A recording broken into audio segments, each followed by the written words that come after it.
Gun violence in the United States has been and still is a big problem. People live in fear and they are worried for the future of this country.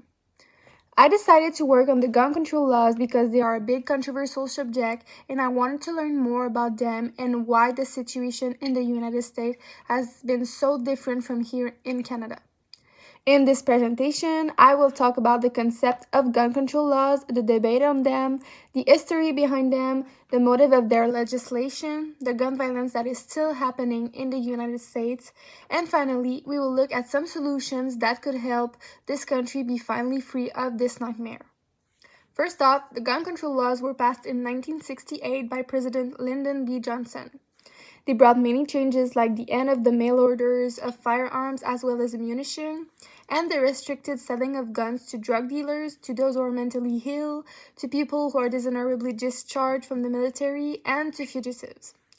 Although the Gun Control Act established a few firearms legislations, there were and still are a few loopholes in it, because even if it's effective at punishing ineligible people, like the ones listed above, it did not prevent them from obtaining a new gun. Depending on the state you live in, restrictions on firearms are different. Let's compare Alaska, the most gun-friendly state, with a gun-friendly indicator of 122.9, and New York, the worst gun-friendly state, with a gun-friendly indicator of 10.7.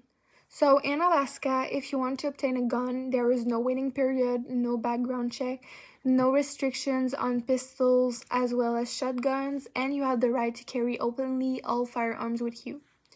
By accepting this kind of freedom in the firearms market, they think that it is the reason why Alaska is a gun-friendly state and doesn't have problem involving guns. The population don't see it as a privilege but mostly a way of protecting themselves and their families in case of emergency. As for New York, because of all the crimes that were committed in the past, possessing a gun requires a permit that you need to purchase. You also need to carry a license with you and you need to register your weapon before owning it.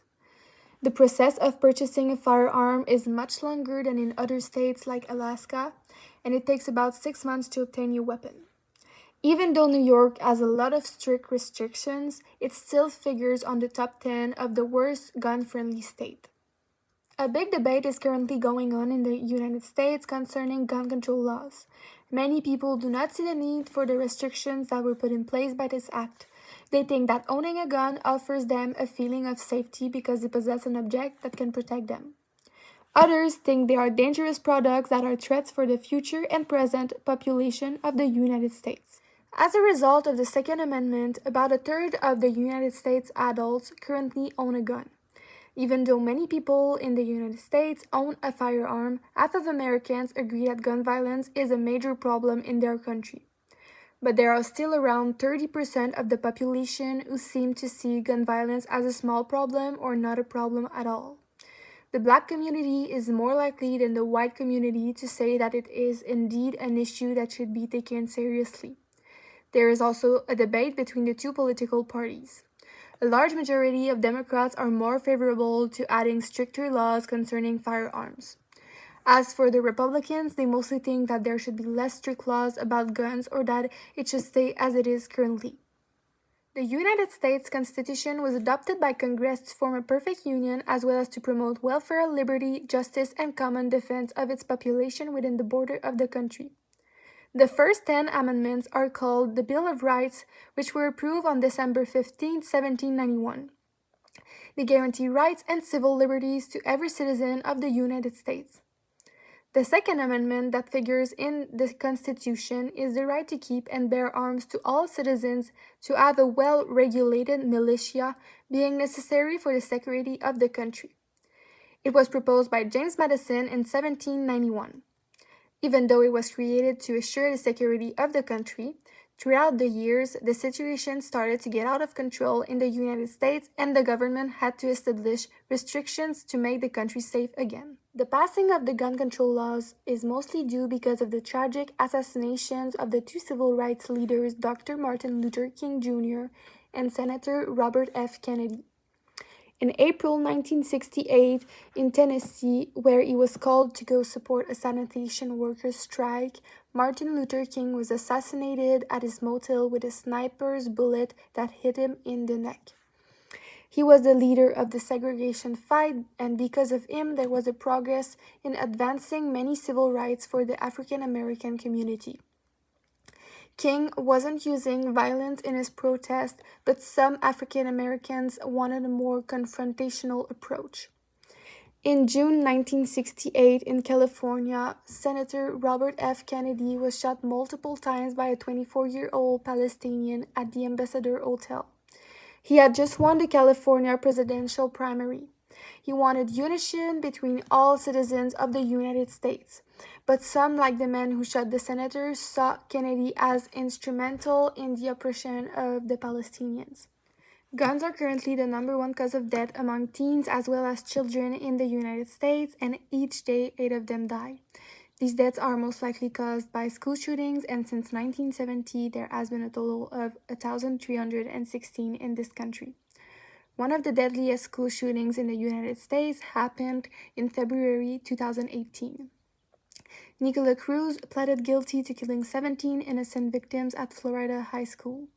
He was a student at that school the year before and was expelled for his previous history of threatening, frightening, and violent behavior. The court had to decide on either giving him a death sentence or a life in prison. But because he pleaded guilty, his attorney wanted to save him from a death sentence by using the fact that he took responsibility for his crime. Not only did he kill 17 teenagers, but he also ruined the life of 34 parents that loved their precious children. Many of them had difficulty coming to court and facing their child's killer. To conclude, since the Democrats were elected in 2020 and Joe Biden became the leader of the political party, they believe that gun violence is unacceptable, and that is why they started working on an approach that would help reduce that. The government has come up with a strategy that includes stopping the flow of firearms, and dealers of rogue firearms will be accountable for violating federal laws, supporting local law enforcement, investing in evidence-based community violence interventions, expanding summer programming and employment, as well as creating services and support for teenagers who are surrounded by guns in their life, and finally, help incarcerated individuals re-enter their communities successfully so they don't end up committing another crime. The president is trying to get his solutions accepted by Congress so that this gun violence epidemic that has risen since the beginning of the pandemic can finally stop. However, Biden knows that they can't afford to waste another minute of gun crimes, so he has already announced a set of initial actions. Let's hope that America can be great and safe again. Thank you.